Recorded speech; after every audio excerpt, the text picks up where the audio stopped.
Ma sœur a appelé la police pour faire arrêter ma fille de 6 ans. Elle a accusé ma fille d'avoir attaqué son bébé de 3 mois par jalousie. Mes parents ont immédiatement pris son parti, disant « Nous avons toujours su que cet enfant avait des problèmes ». Ma sœur pleurait de façon dramatique. Elle aurait pu tuer mon bébé. Mais ce que la caméra des voisins a révélé a laissé toute notre famille sous le choc, et les conséquences ont été encore pires que l'accusation. La voiture de police est entrée dans mon allée à 16h32, un mardi après-midi. Je connais l'heure exacte parce que je n'arrêtais pas de regarder mon téléphone, rejoint en boucle l'appel frénétique de ma sœur dans mon esprit. Ma fille, Charlotte, était assise à côté de moi sur le canapé, ses petites mains serrant son lapin en peluche préféré, complètement inconsciente de la tempête qui allait s'abattre sur nos vies. Je suis Vivian, mère célibataire d'une parfaite petite fille de 6 ans, vivant dans la banlieue de Columbus, Ohio. Et je n'aurais jamais imaginé que ma propre sœur essaierait de nous détruire toutes les deux. 2 policiers se sont approchés de ma porte. Le plus jeune semblait mal à l'aise, se balançant d'un pied sur l'autre. La policière plus âgée, une femme aux yeux vifs et aux cheveux grisonnants tirés en un chignon serré, a frappé fermement. Quand j'ai ouvert la porte, Charlotte a jeté un coup d'œil entre mes jambes. « Madame, nous avons reçu un signalement concernant un incident impliquant votre fille et un nourrisson », a dit la policière. « Nous devons poser quelques questions. » Mon estomac s'est noué. Miranda l'avait vraiment fait. Elle avait vraiment appelé la police pour une enfant de 6 ans. Il y a eu un terrible malentendu, ai-je commencé, mais la policière a levé la main. Nous devons parler à l'enfant. Pouvons-nous entrer ? Je me suis écartée, mon esprit tournant à plein régime. Charlotte me regardait avec ses grands yeux verts, si confiants, si innocents. Elle n'avait aucune idée que sa tante venait de l'accuser de tentative de meurtre. L'officier s'est assis, et la plus âgée s'est agenouillée au niveau de Charlotte. « Bonjour, ma puce. Je suis l'agent Martinez. Peux-tu me parler de ta journée ? As-tu rendu visite à ta tante ? » Charlotte a hoché la tête avec enthousiasme. « Oui. Tante Miranda a le bébé et j'ai pu le voir. Il est vraiment tout petit. »« As-tu touché le bébé ?» a demandé doucement l'agent Martinez. Maman m'a laissé le tenir 1 minute. Il faisait des bruits rigolos. Charlotte a souri à ce souvenir. Le policier prenait des notes.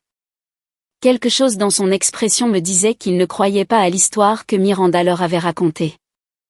Mon téléphone a vibré. Ma mère. Je l'ai ignoré. Puis mon père. Puis Miranda à nouveau. J'ai complètement mis le téléphone en sourdine. Madame, votre sœur affirme que votre fille a délibérément frappé le nourrisson au visage, causant des blessures.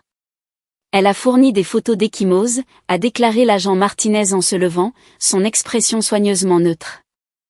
C'est absolument insensé, ai-je dit, en gardant ma voix stable pour le bien de Charlotte. Ma fille ne ferait jamais.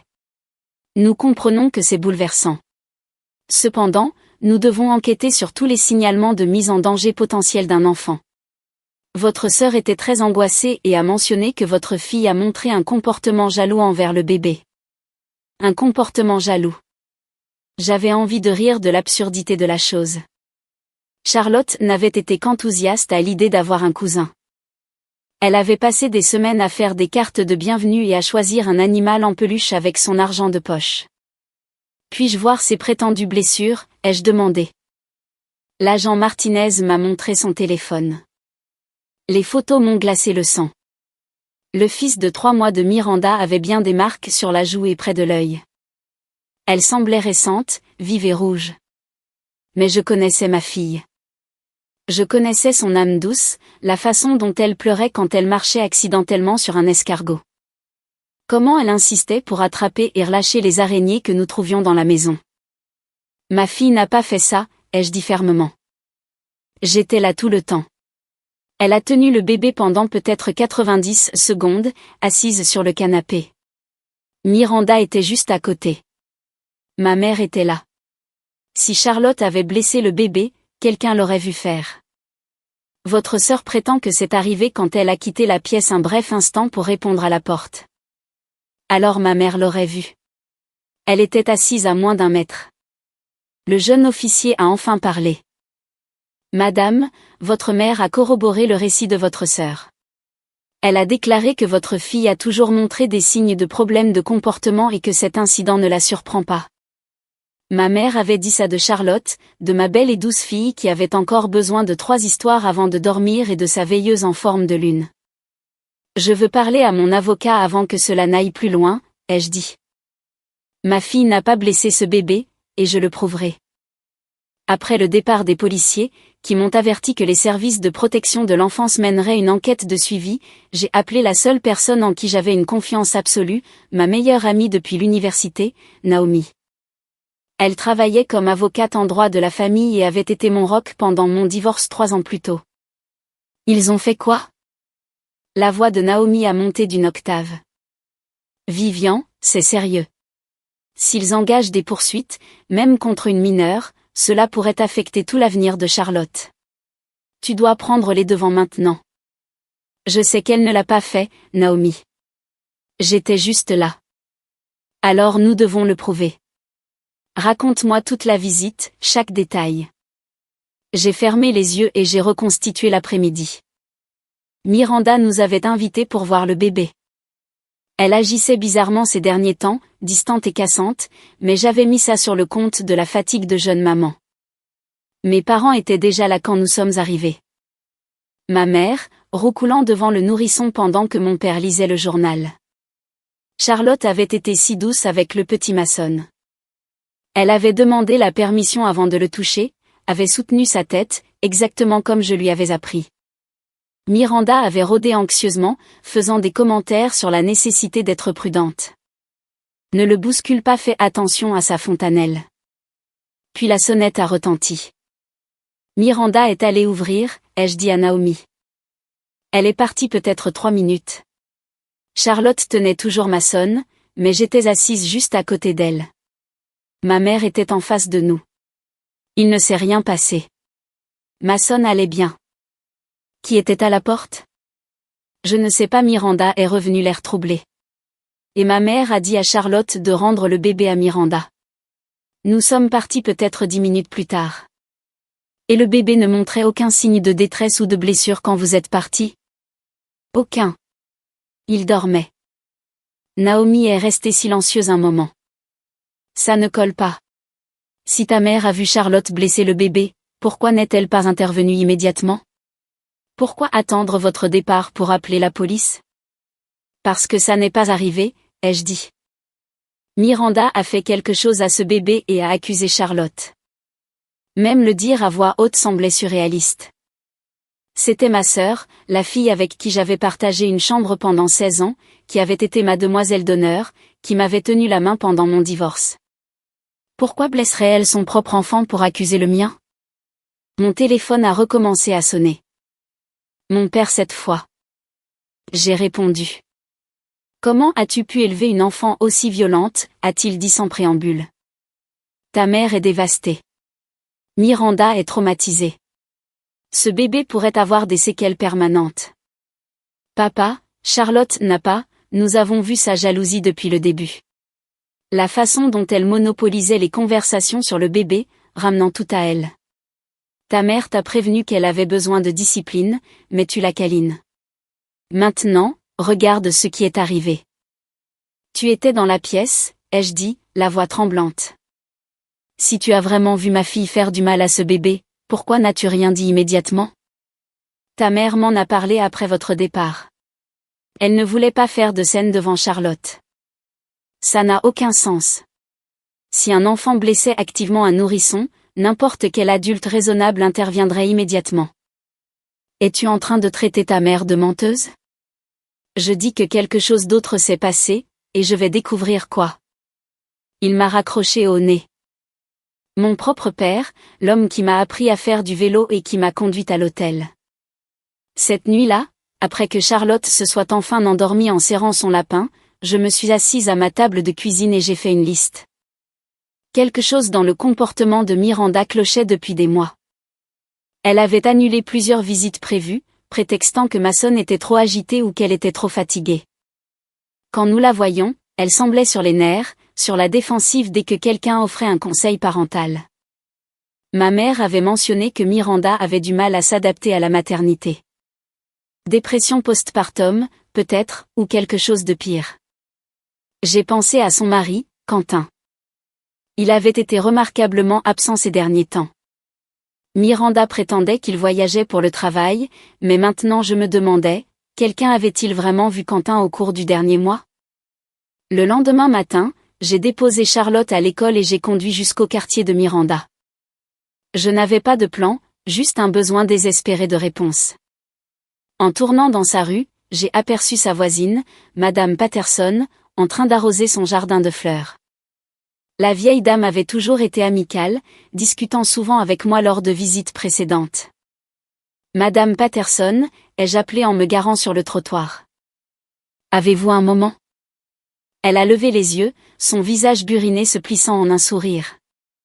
Vivian, ma chère, je ne vous ai pas vue depuis des lustres. Comment va votre précieuse fille?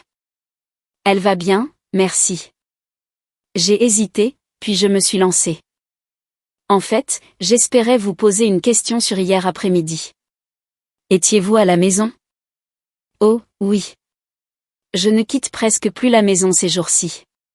Pourquoi demandez-vous? Avez-vous remarqué si ma sœur a eu des visiteurs? Madame Patterson a posé son arrosoir. Eh bien, vos parents sont arrivés vers midi. Vous et Charlotte êtes passés vers 14 heures. Puis il y a eu un livreur à la porte environ 15 minutes plus tard. Amazon, je crois. Pourquoi, tout va bien? Avez-vous remarqué quelque chose d'inhabituel? Des bruits provenant de la maison de Miranda? Des pleurs ou des cris? L'expression de la vieille dame a changé, l'inquiétude remplaçant son sourire. En fait, maintenant que vous le mentionnez, j'ai bien entendu le bébé pleurer assez fort vers 15 heures. Ça a duré plusieurs minutes, ce qui ne ressemble pas au petit maçon. C'est habituellement un bébé si calme. Quelque chose ne va pas? Je n'en suis pas encore sûre. Madame Patterson, je sais que c'est une question étrange, mais avez-vous une caméra de sécurité sur votre propriété? Ses yeux se sont écarquillés. Oui, en effet. Mon fils l'a installée après qu'on nous ait volé un colis l'année dernière. Elle est tournée vers la rue, mais elle filme une partie de l'allée de Miranda et le chemin d'entrée. Vivian, que se passe-t-il? J'ai pris une décision en une fraction de seconde. Ma sœur prétend que Charlotte a blessé le bébé hier. Elle a appelé la police, mais je sais que ma fille ne l'a pas fait, et je dois le prouver. La main de Madame Patterson s'est portée à sa poitrine. Grand Dieu, ce n'est pas possible. Je connais Charlotte depuis sa naissance. Cet enfant ne ferait pas de mal à une mouche. Seriez-vous prête à partager les images de votre caméra de sécurité d'hier après-midi? Elle pourrait montrer ce qui s'est vraiment passé. Elle a immédiatement hoché la tête. Entrez. Laissez-moi appeler mon fils pour savoir comment y accéder. 1 heure plus tard, j'étais assise dans le salon de Madame Patterson, à regarder des images granuleuses sur l'ordinateur portable de son fils. Il était venu dès que sa mère l'avait appelé, et maintenant, nous fixions tous les trois l'écran pendant que les événements de la veille se déroulaient. Il y avait ma voiture entrant dans l'allée de Miranda à 14h03. Charlotte sautillait à mes côtés vers la porte d'entrée. Nous sommes entrés. Rien ne s'est passé pendant 17 minutes. Puis une silhouette est apparue dans le cadre. Pouvez-vous zoomer le dessus, ai-je demandé. David, le fils de Madame Patterson, a manipulé les images. La personne à la porte de Miranda était bien un livreur Amazon, identifiable par l'uniforme et le colis qu'il portait. Miranda a ouvert la porte, a parlé brièvement avec le livreur et a pris le colis. Elle a disparu à l'intérieur de la maison. Continuez de regarder, a dit David doucement. À 14h47, ma voiture est réapparue alors que je sortais de l'allée en marche arrière. Charlotte faisait un signe de la main depuis son siège auto. Rien ne semblait anormal. Et maintenant, ai-je demandé. Continuez de regarder, a répété David. L'horodatage a avancé. À 15h02, la porte d'entrée de Miranda s'est ouverte. Elle se tenait sur le seuil, regardant de haut en bas de la rue. puis elle est rentrée. 2 minutes plus tard, elle est ressortie en portant Mason. Le bébé semblait pleurer, sa petite bouche ouverte. Miranda a marché jusqu'à sa voiture, toujours garée dans l'allée, et s'est assise sur le siège conducteur avec la porte ouverte, Mason dans ses bras. De cet angle, nous ne pouvions pas voir clairement ce qui s'est passé ensuite, mais la posture de Miranda était étrange. Ses épaules étaient voûtées, ses mouvements rapides et saccadés. Elle est restée dans la voiture pendant près de 8 minutes.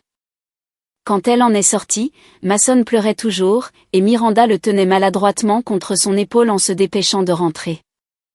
À 15h52, une voiture de police est entrée dans l'allée de Miranda. Les policiers sont entrés et y sont restés environ 20 minutes avant de repartir. L'horodatage indiquait leur départ à 16h14. Elle l'a entendu elle-même, ai-je murmuré.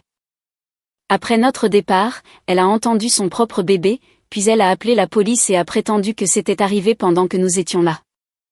Madame Patterson avait l'air horrifiée. Mais pourquoi une mère ferait-elle une chose pareille pour accuser Charlotte, ai-je dit, alors que la situation devenait enfin claire. La police a dû venir chez moi après avoir pris sa déposition. Mais pourquoi? David copiait déjà les images sur une clé USB. Vous devez apporter ça à la police immédiatement. Quelles que soient ses raisons, c'est une preuve. J'ai appelé Naomi depuis ma voiture, mes mains tremblaient si fort que je pouvais à peine tenir le téléphone. J'ai une preuve, lui ai-je dit. Miranda a blessé Mason elle-même et a accusé Charlotte. J'ai des images de sécurité la montrant seule avec le bébé après notre départ, et la chronologie ne correspond pas à son histoire. Viens à mon bureau tout de suite, a dit Naomi. Ne t'arrête nulle part ailleurs. Nous allons porter ça directement à la police et au service de protection de l'enfance. L'enquête qui a suivi a été rapide et brutale. Les images de sécurité contredisaient toute la version de Miranda. Confrontée aux preuves, elle s'est effondrée, admettant qu'elle avait mis en scène l'incident. L'histoire complète a émergé par bribes, chaque révélation plus troublante que la précédente. Avant que la vérité n'éclate, cependant, j'ai dû endurer 3 jours d'enfer absolu. 3 jours où le nom de ma fille a été traîné dans la boue, où les chuchotements nous suivaient partout, où je me demandais si le système judiciaire protégerait réellement une enfant innocente. Le lendemain de la visite de la police, la directrice de l'école de Charlotte m'a convoqué dans son bureau. Madame Brennan était assise derrière son bureau, les mains jointes, son expression soigneusement neutre, de cette manière que les administrateurs perfectionnent lorsqu'ils annoncent de mauvaises nouvelles. Madame est, nous avons reçu des informations préoccupantes, a-t-elle commencé.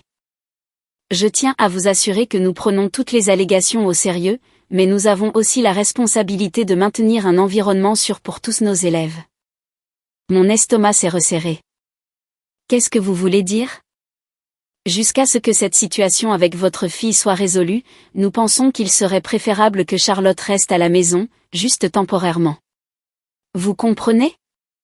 Nous pouvons nous arranger pour que ses devoirs lui soient envoyés. Vous la suspendez pour quelque chose qu'elle n'a pas fait. Et comment avez-vous même entendu parler de ça? C'est censé être confidentiel. Madame Brennan s'est agitée, mal à l'aise. Ce n'est pas une suspension. C'est une mesure de précaution. Certains parents ont exprimé leurs inquiétudes après avoir entendu parler de l'enquête de police. Et dans une communauté comme la nôtre, les nouvelles vont vite. Entendu de qui? C'est censé être confidentiel. Comment les parents sont-ils au courant? Elle n'a pas répondu directement, mais j'ai compris. Dans les quartiers de banlieue comme le nôtre, les ragots se propageaient plus vite qu'un feu de forêt.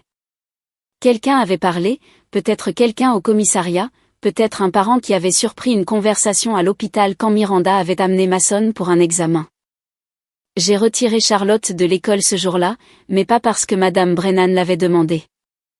Je l'ai fait parce que ma fille méritait mieux que d'être traitée comme une criminelle par des gens qui auraient dû la protéger. Nous avons passé l'après-midi au parc, juste nous deux, à nourrir les canards et à faire comme si tout était normal. Maman, pourquoi je ne suis pas allée à l'école aujourd'hui? A demandé Charlotte en jetant des miettes de pain dans l'étang. On passe une journée spéciale ensemble, ai-je dit, forçant un ton joyeux. Parfois, on a tous besoin d'une pause. Elle a semblé satisfaite de cette réponse, du moins pour le moment. Mais je voyais les questions se former derrière ses yeux, la confusion sur pourquoi les choses semblaient différentes, pourquoi je vérifiais mon téléphone anxieusement, pourquoi je lui tenais la main un peu plus fort que d'habitude. Ce soir-là, Naomi est venue chez moi avec une pile de documents juridiques et une bouteille de vin.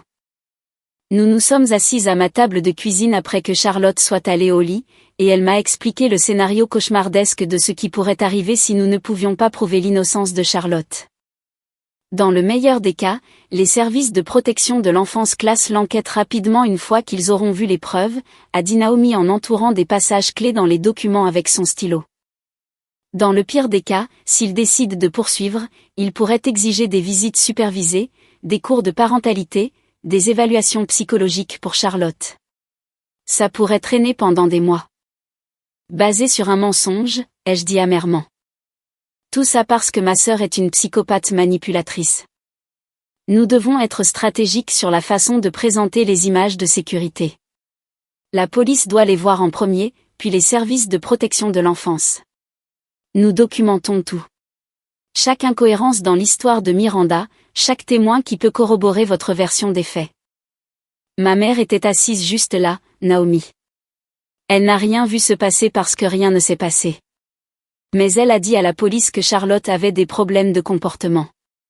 Elle a soutenu le mensonge de Miranda. Naomi nous a servi à toutes les deux du vin. Les dynamiques familiales dans des cas comme celui-ci sont compliquées.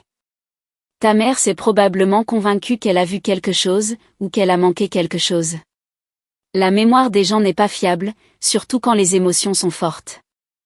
Ou elle a juste choisi Miranda plutôt que Charlotte. Plutôt que moi. Nous avons bu en silence un moment. Puis Naomi a sorti son ordinateur portable et a commencé à rédiger une déclaration formelle, me faisant parcourir chaque détail de la visite une fois de plus. Les heures, les lieux, qui a dit quoi, où tout le monde était positionné. Nous avons construit une chronologie qui ne laissait aucune place à l'ambiguïté. Le lendemain, nous avons rencontré le détective Ramirez, l'enquêteur principal chargé de l'affaire. Il était plus jeune que je ne l'attendais, peut-être au début de la trentaine, avec une expression sincère qui m'a donné une petite lueur d'espoir. « Madame est, je vous remercie d'être venue », a-t-il dit alors que nous nous installions dans la salle d'interrogatoire.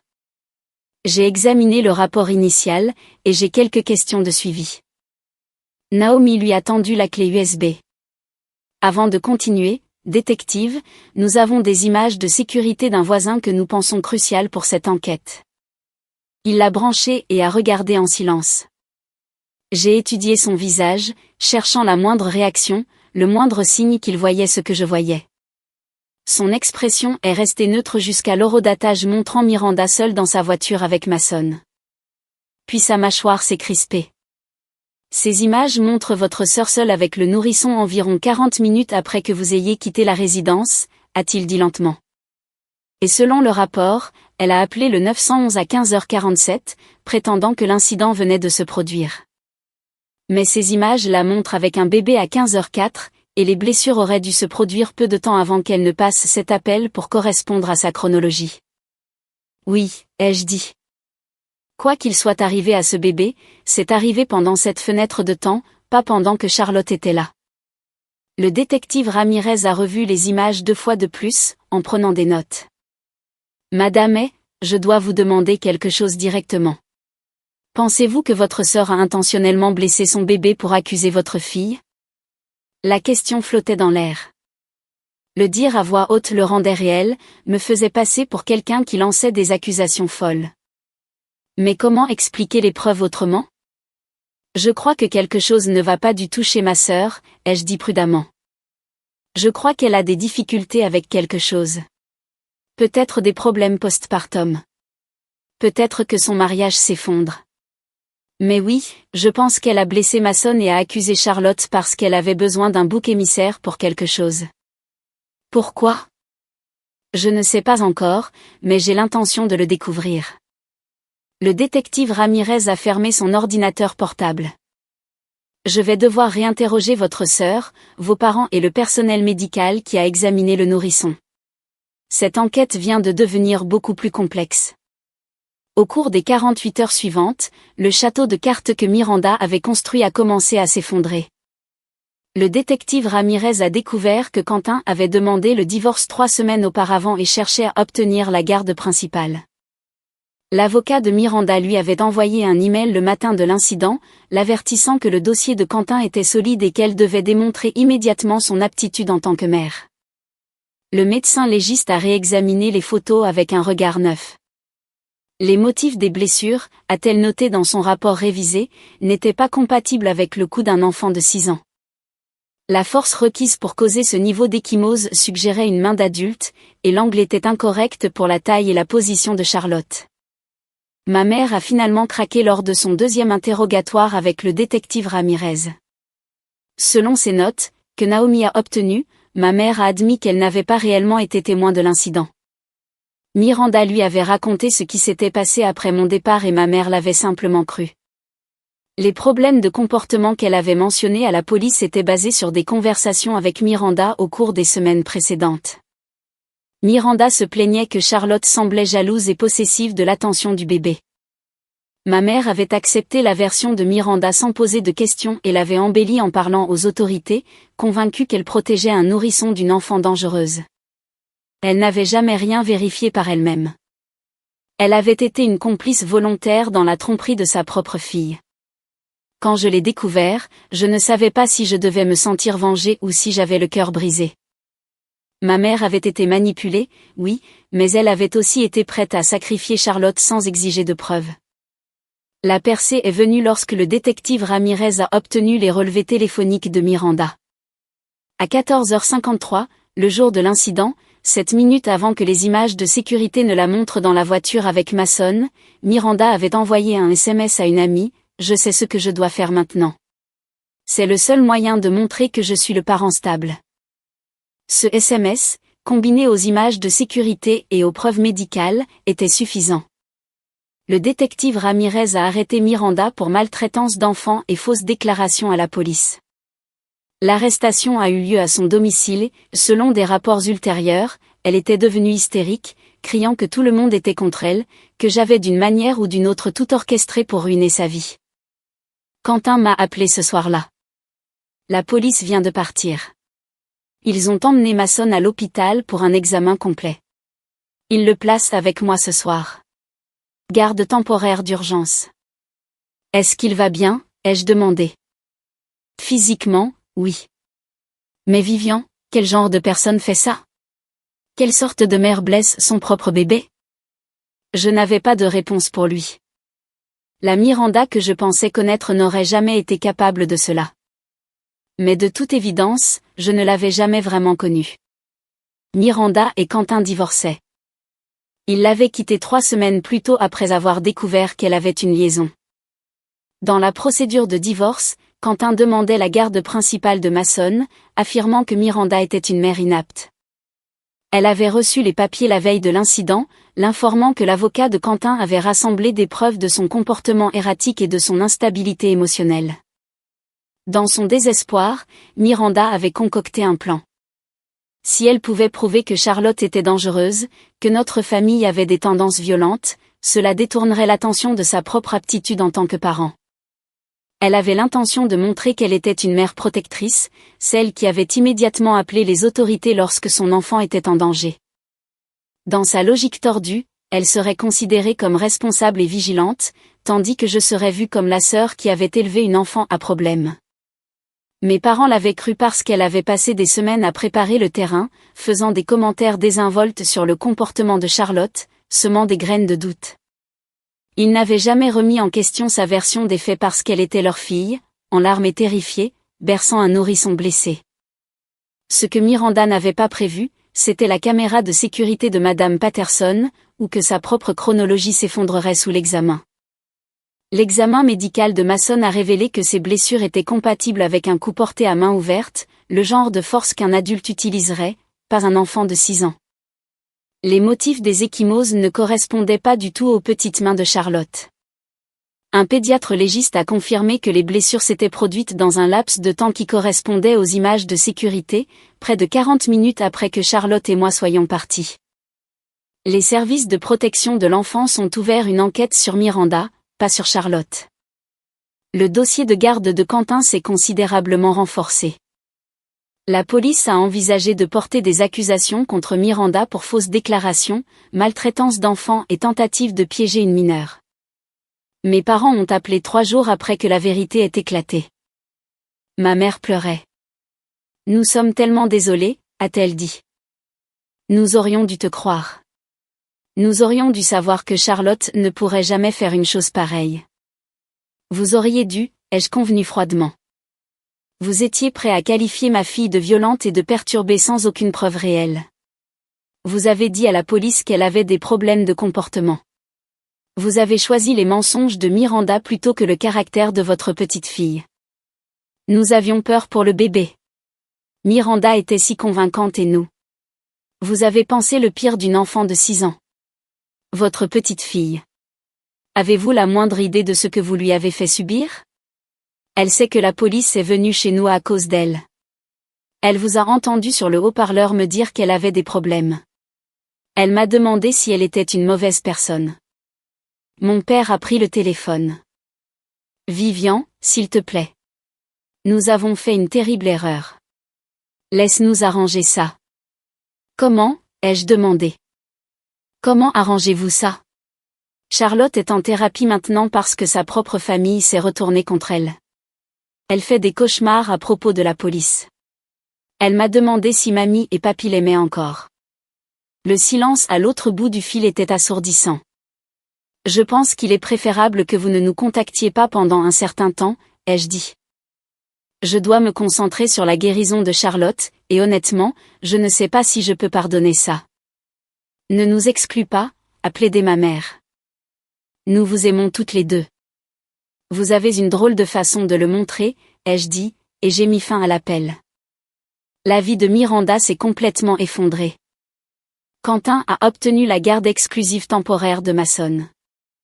Le juge du tribunal de la famille a exprimé de sérieuses inquiétudes quant au jugement et à l'état mental de Miranda. Son avocat a réussi à négocier l'absence de charges pénales en échange d'un traitement psychiatrique obligatoire et de visites supervisées uniquement. Le pire, la chose qui me tient encore éveillée parfois, c'est que Mason avait 3 mois, un nourrisson sans défense, et que sa propre mère l'avait blessé délibérément, sachant exactement ce qu'elle faisait, juste pour sauver la face dans une bataille pour la garde. Le pédiatre a assuré à Quentin que les blessures de Mason guériraient sans dommage permanent, mais les cicatrices émotionnelles que Miranda a infligées à toutes les personnes impliquées mettraient beaucoup plus de temps à guérir. La thérapeute de Charlotte, le docteur Morrison, travaillait avec elle 2 fois par semaine. Lentement, ma fille a commencé à comprendre que ce qui s'était passé n'était pas de sa faute. Que parfois les adultes font des choix horribles et qu'elle était aimée et en sécurité. Les cauchemars ont diminué. Son sourire a recommencé à atteindre ses yeux. Les séances de thérapie sont devenues une bouée de sauvetage pour nous deux. Le docteur Morrison a suggéré que j'assiste aussi à quelques séances, pour traiter mon propre traumatisme de l'épreuve. J'ai d'abord résisté, pensant que je devais rester forte pour Charlotte, mais Naomi m'a convaincue du contraire. On ne peut pas verser d'une carafe vide, avait-elle dit. Tu as aussi traversé un enfer, Vivian. Tu as le droit de craquer. Alors, je l'ai fait. Dans le bureau du docteur Morrison, avec Charlotte dans la salle d'attente, lisant ses livres, je me suis enfin permis de ressentir tout le poids de ce que Miranda avait fait. Pas seulement à Charlotte, mais à moi. Ma sœur avait utilisé mon enfant comme une arme, avait utilisé le système judiciaire pour essayer de nous détruire toutes les deux, avait compté sur la loyauté familiale pour aveugler tout le monde à la vérité. Je n'arrête pas de me demander ce que j'ai manqué, ai-je dit au docteur Morrison lors d'une séance. Avait-il des signes? Aurais-je pu empêcher cela? Les agresseurs et les manipulateurs sont des experts pour cacher leur vraie nature, a-t-elle répondu doucement. Miranda vous a probablement montré exactement ce qu'elle voulait que vous voyiez. La version d'elle-même qui était sûre, aimante, normale. Ce qui s'est passé n'a rien à voir avec le fait que vous ayez manqué quelque chose. C'est lié à ses choix calculés de faire du mal aux autres. Mais c'est ma sœur. J'ai partagé une chambre avec elle pendant 16 ans. Comment ai-je pu ne pas savoir qu'elle était capable de ça? Le docteur Morrison s'est légèrement penché en avant. Parce que vous n'êtes pas télépathe et que vous ne devriez pas avoir à l'être. Vous avez agi sur la base de la confiance et de l'amour, comme les relations familiales sont censées fonctionner. Miranda a exploité cela. L'échec est le sien, pas le vôtre. Ces mots ont mis du temps à faire leur chemin, mais ils ont fini par y parvenir. J'ai commencé à mieux dormir. L'anxiété constante qui m'enserrait la poitrine a relâché son emprise. Pendant ce temps, la situation scolaire de Charlotte restait compliquée. Après que les accusations contre Miranda aient été déposées et que l'affaire contre Charlotte ait été officiellement classée, Madame Brennan a appelé pour nous inviter à revenir. J'ai refusé. Nous cherchons d'autres écoles, lui ai-je dit froidement. Un endroit qui n'abandonnera pas ma fille au premier obstacle. Madame est, s'il vous plaît, comprenez notre position. Nous devons tenir compte de tous les élèves. Vous n'avez pas du tout tenu compte de Charlotte. Vous avez entendu une rumeur et l'avez immédiatement traitée comme une menace. Ce n'est pas le genre d'environnement que je veux pour ma fille. Nous nous sommes inscrites à l'école primaire Saint-Agnès, de l'autre côté de la ville. Le directeur, Monsieur Kimmel, était un ancien travailleur social qui avait vu sa part de fausses accusations et de drames familiaux. Quand j'ai expliqué notre situation lors de la réunion d'inscription, il a hoché la tête d'un air pensif. Ici, nous croyons en la présomption d'innocence, a-t-il dit. Et plus important encore, nous croyons aux secondes chances et au nouveau départ. Charlotte sera la bienvenue ici, sans poser de questions. Charlotte s'est épanouie dans sa nouvelle école. Son enseignante, Mademoiselle Reynolds, était patiente et gentille, ne faisant jamais sentir à Charlotte qu'elle était différente ou abîmée. Elle s'est rapidement fait des amis, des filles qui ne savaient rien de ce qui s'était passé, qui la voyaient simplement comme la gamine drôle qui était vraiment bonne en maths et adorait dessiner des chevaux. En regardant Charlotte rire avec ses nouvelles amies à la récréation, j'ai senti quelque chose changer en moi. Nous allions nous en sortir. Nous nous en sortions déjà, en fait. Miranda avait essayé de nous briser, mais elle avait échoué. Les suites judiciaires se sont étirées sur des mois. L'avocat de Miranda a tenté de plaider qu'elle souffrait d'une grave psychose postpartum, qu'elle n'était pas dans son état normal lorsqu'elle a blessé Mason et accusé Charlotte. Des évaluations psychiatriques ont été ordonnées. Miranda a passé 2 semaines dans un établissement psychiatrique.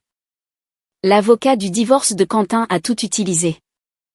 La fausse accusation, les charges de maltraitance d'enfants, l'internement psychiatrique.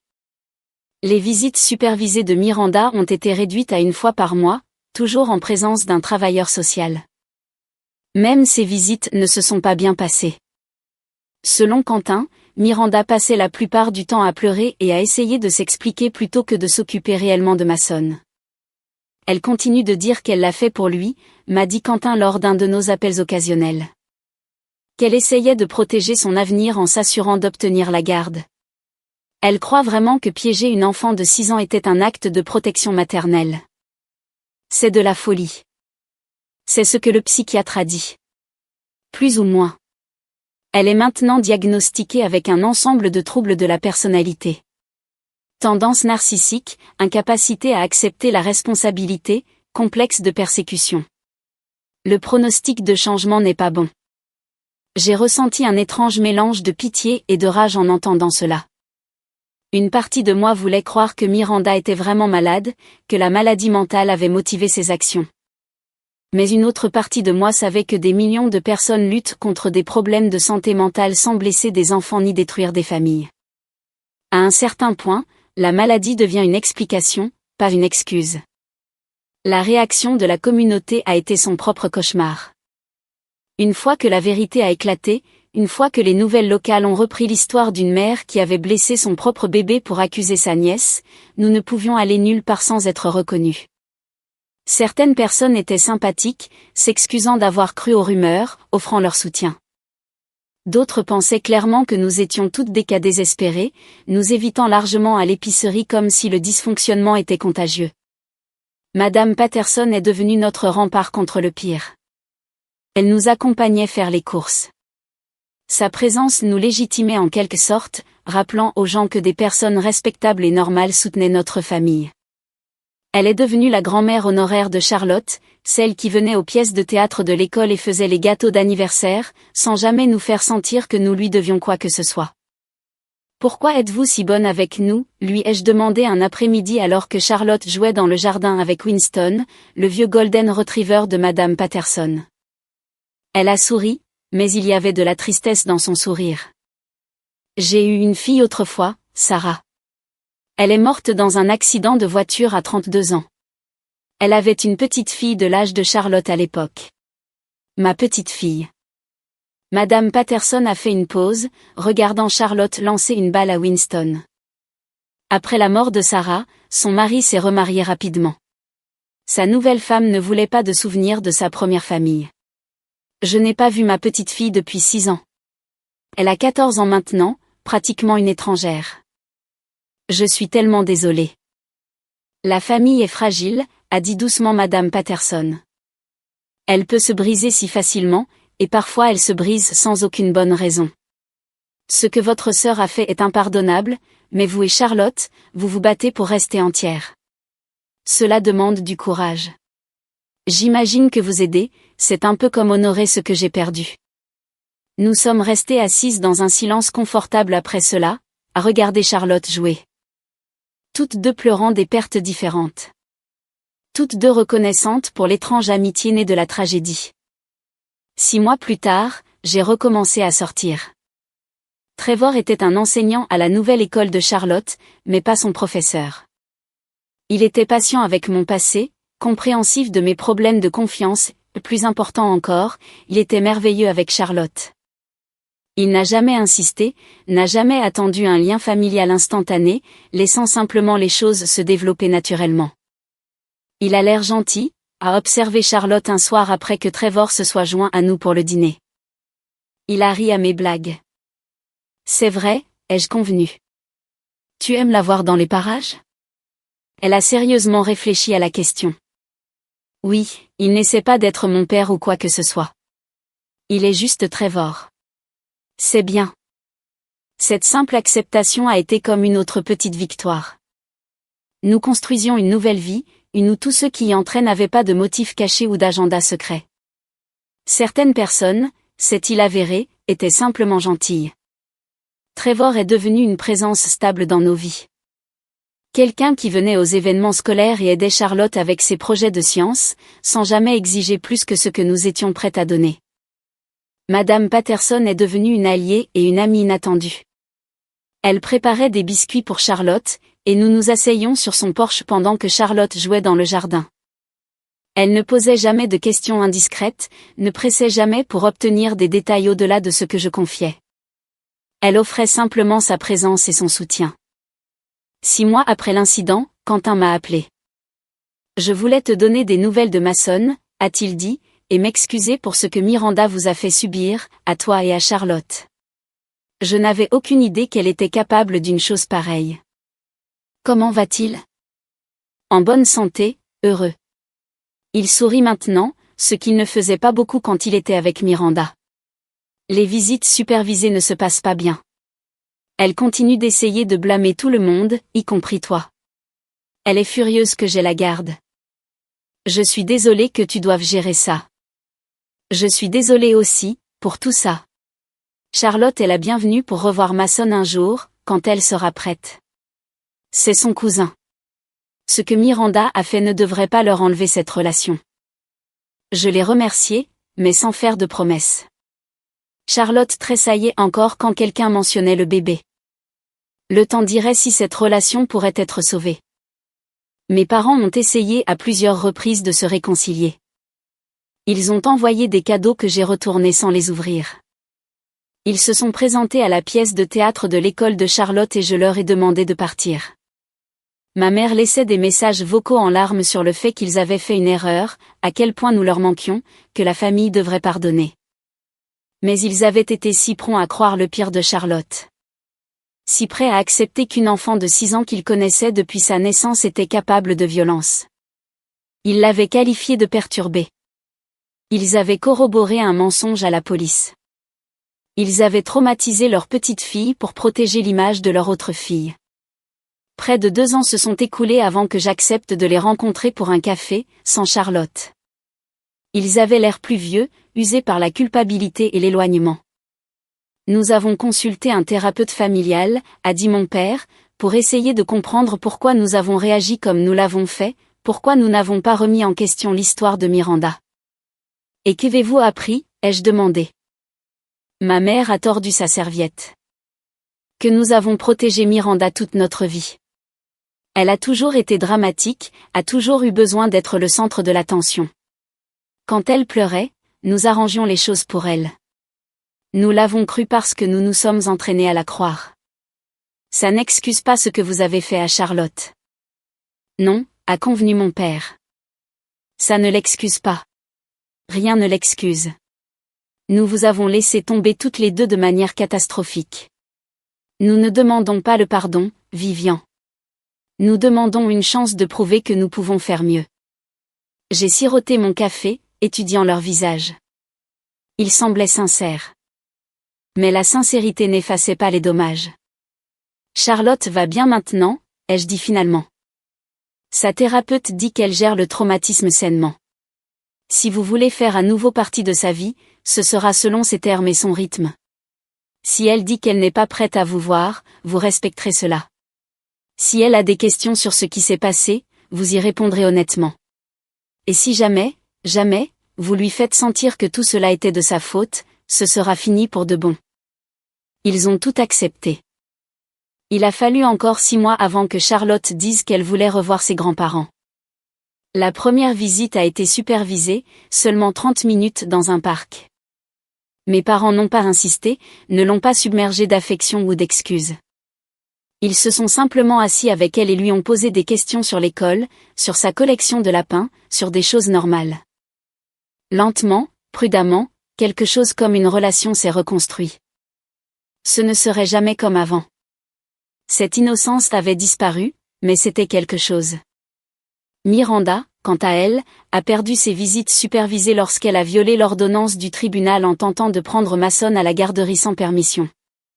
Quentin a demandé une ordonnance restrictive. La dernière fois que j'ai eu de ses nouvelles, elle avait déménagé dans un autre état, toujours amère, blâmant toujours tout le monde sauf elle-même. Charlotte a 8 ans maintenant, presque 9. Elle s'épanouit à l'école, a de bons amis et mentionne rarement ce qui s'est passé. Sa thérapeute dit que c'est sain, qu'elle a intégré l'expérience dans son histoire sans la laisser la définir. Parfois, je la surprends à regarder les bébés à l'épicerie avec un mélange de curiosité et de lassitude, et j'ai mal pour la joie pure qu'elle ressentait avant que Miranda ne la lui vole.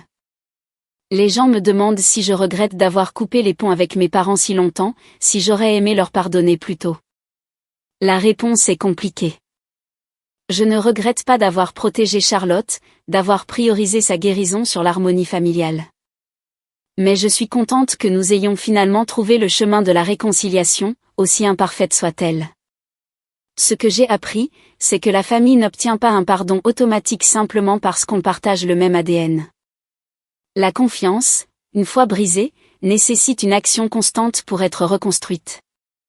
Les mots ne signifient rien sans un changement de comportement pour les étayer. Et j'ai appris que parfois, les personnes que l'on pense connaître le mieux sont des étrangers portant des visages familiers. Ma sœur, que je pensais comprendre complètement, était capable de blesser son propre bébé. Mes parents, dont je pensais qu'ils me soutiendraient toujours, ont choisi un camp sans preuve. Mais j'ai aussi appris que des étrangers peuvent devenir une famille. Madame Patterson, qui nous connaissait à peine, a défendu Charlotte sans hésitation. Naomi s'est battue pour nous comme si nous étions les siennes. Et même Quentin, qui avait toutes les raisons de se retirer de notre drame familial, a tendu une branche d'olivier. Charlotte pose parfois des questions sur Miranda. Je lui dis que sa tante a fait de très mauvais choix et qu'elle travaille pour aller mieux.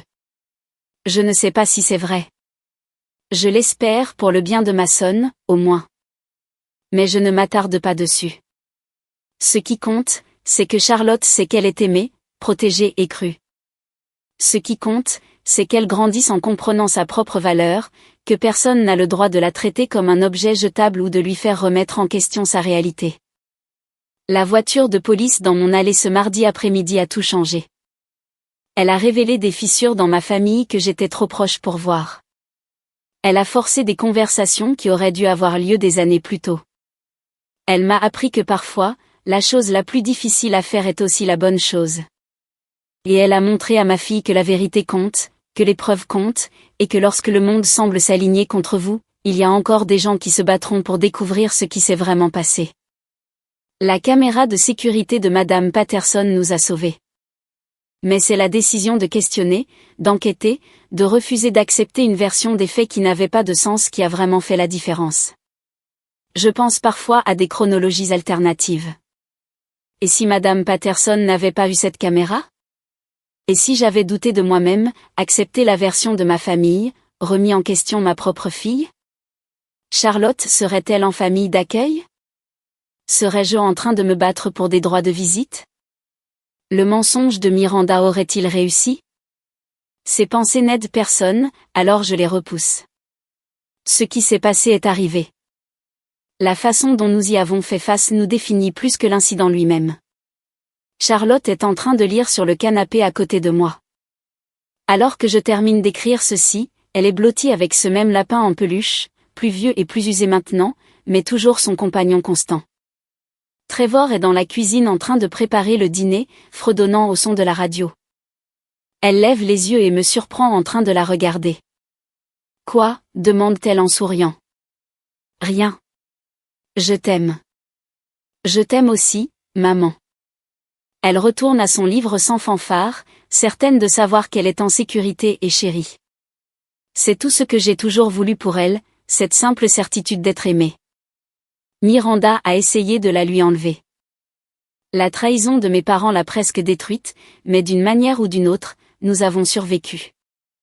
Nous sommes marqués, bien sûr, méfiantes envers les autres, mais nous sommes ensemble et nous allons bien. Et vraiment, c'est la plus belle des revanches.